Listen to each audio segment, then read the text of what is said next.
Why is FinOps important to you though? Oh, so when I started, a big cloud bill was like $15,000 a month. That was a huge, oh my God, they're spending a lot in the cloud amount. And now that's a cool, I'm glad you've started your cloud journey amount.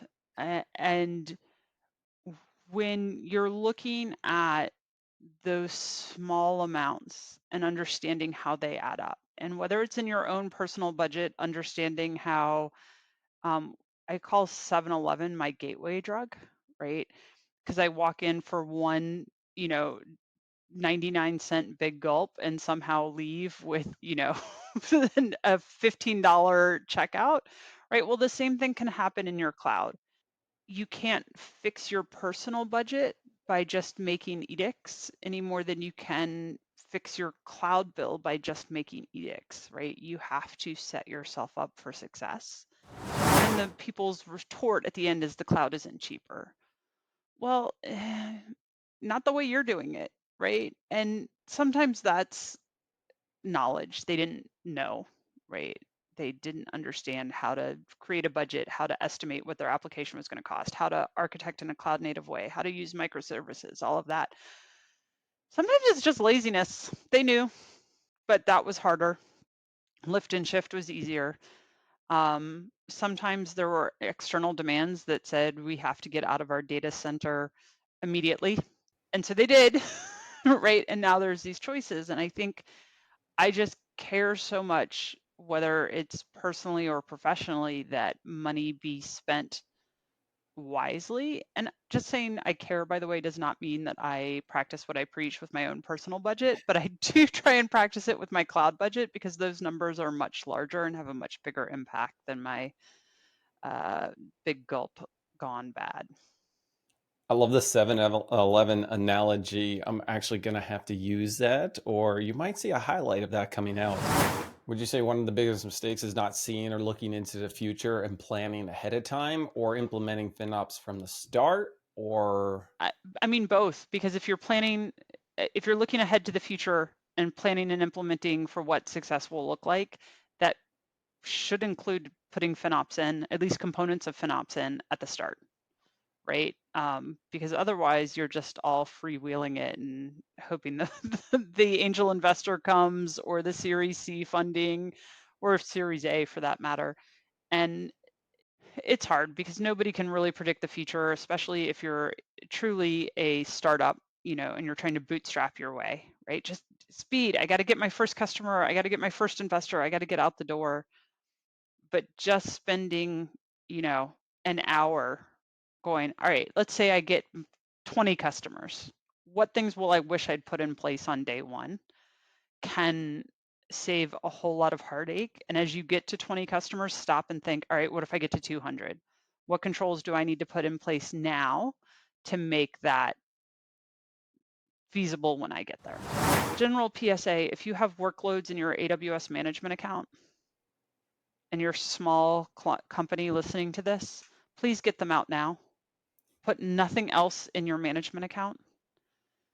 Just do your future everybody a huge favor with that.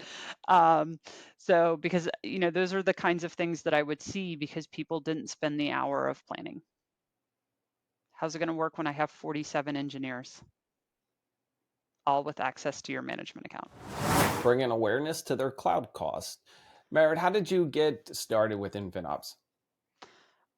So I guess it depends on what you mean by started and FinOps, but 12 I've asked September. cloud financial management.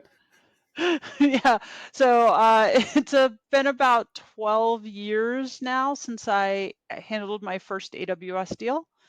And at the time, there were no blogs and there was no repost and there were no Jon Myer podcasts or the FinOps guys podcast, right? Like none of those things existed. So I had to figure out the billing on my own. And then kind of bit by bit, I went from one account to 3 accounts to 5 accounts, learning a little bit each time. This was for the OG AWS people, this was back in the day of light, medium, and heavy RIs. And so partial upfront just seems so easy in comparison to those things.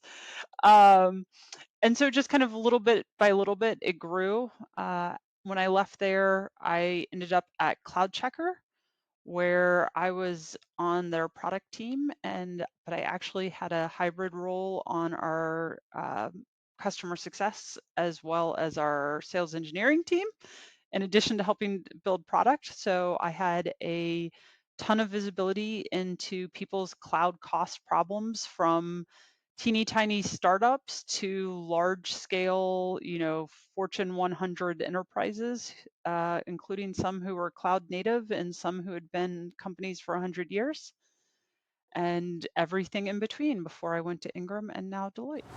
What are some of the biggest challenges that you're facing right now or your customers might be facing?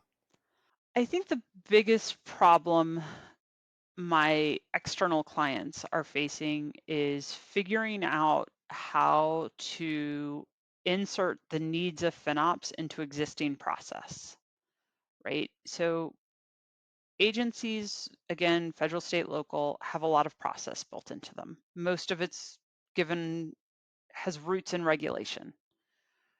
And so then in comes this new thing, FinOps. Oh God, we got to put more controls in. How do you give me not another workflow? How many forms do I fill out? I can't fill out any more forms.